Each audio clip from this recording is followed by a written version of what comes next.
A big night for that lady right there, looking a vision in that beautiful beige dress.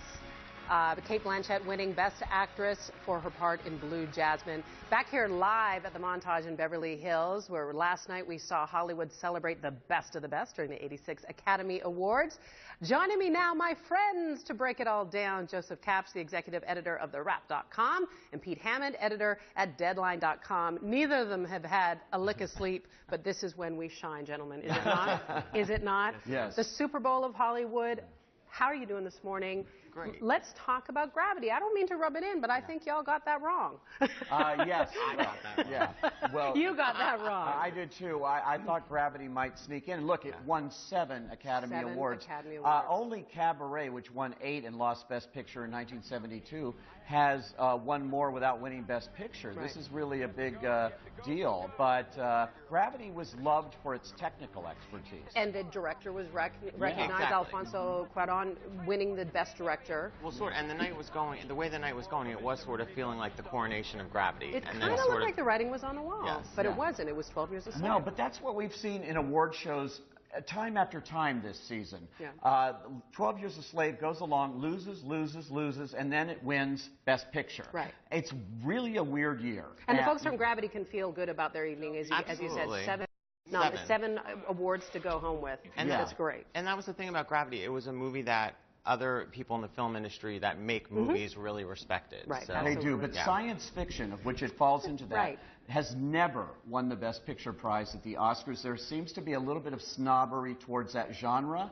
In the end, they want to do something more important, but they're happy to give it a ton of Oscars for its technical Well, ability. on the other end of it, one that didn't get a ton of Oscars, in fact, it was a shutout, was American Hustle. Did that American surprise Hustle. either of you? Did it surprise you? It didn't surprise me. I mean, everyone, when you would hear people talk about American Hustle, they loved the performances of the really actors, did. but it didn't Right. feel like the plot of the movie really was going to be go on to be a Best A case Picture. of a little Academy snobbery there, do you think? It may be, but you know, it wasn't the only shutout. Nebraska went Sure. 0 for 6. Yeah. Wolf of Wall Street went 0 for 6. 5. This one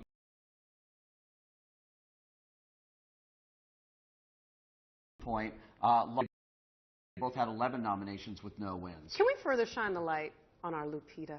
What a night for her. And again, her birthday weekend. Yes, and she stole the show. I mean, there was moments we wrote on the website like 5 ways Lupita Nyong'o stole the Oscars, and I mean it was It's how she looked. Yeah, it's how first she off. looked. Right. It's when she stepped onto the carpet. I mean, Twitter went crazy, and then it was the dance that she was dancing along with. With Pharrell. Yeah.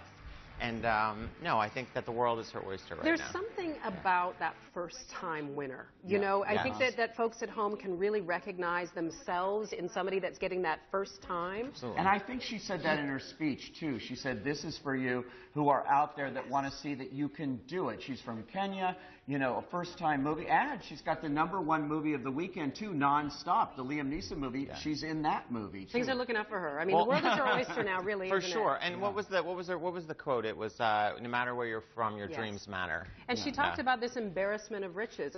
It's a beautiful way of saying that a lot of right now. Dallas Buyers Club, 2 tremendous performances from both Matthew McConaughey and Jared Leto. Very different their categories. Yes. Jared really just sort of paying homage to what the story, the film was about. Yes, and here's the thing. I absolutely wanted Matthew McConaughey to win. I think his performance was outstanding. But I was disappointed in his speech. Just because when you sort of look, think back to when sort of Tom Hanks won Philadelphia, and then think about that movie in the context, and then think of Matthew's speech, and then think of Jared. You wanted to kind of feel a little more. And I don't know, to have no reference to sort of people living with HIV or this play, it felt kind of missing. You know what I think the problem is? He's made so many speeches this season. We forget that, don't we? Yeah, you don't know. I mean, That's he's done one out. I've seen a million of them, and he runs out of material. And I think he gets a little verklempt there. Yeah. But I liked him at the end when he finally went to all right. Oh, right. It was right back to the Matthew McConaughey. We all know That's Matthew. That's Matthew. Okay, and of course we can't leave without talking about Ellen. I laughed my butt off, and so did the folks inside the Dolby Theater. Overall, a success. successful show for her. Yes, that is a very difficult audience. They are tense. Crowd. As the night goes on, it just fills up with losers. She goes out. We say that generously.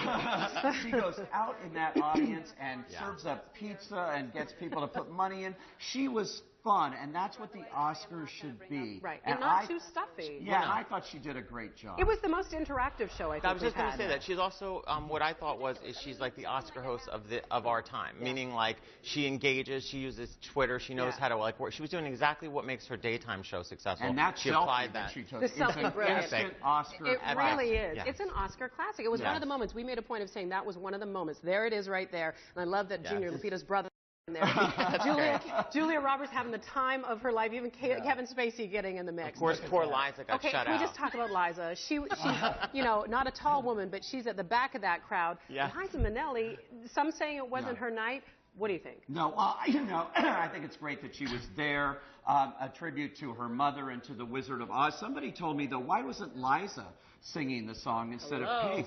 But I don't think she's got the voice quite for that anymore to pull it off. And I also don't think she wants to go on a stage with 1 billion people and try to imitate her mother. It's a good point. Those are tough shoes to fill. Yeah, Joseph Kapsch from TheWrap.com, Pete Hammond from Deadline.com. Thanks for hanging with me this weekend. You both need a nap. Off you go. Thank you. Fantastic.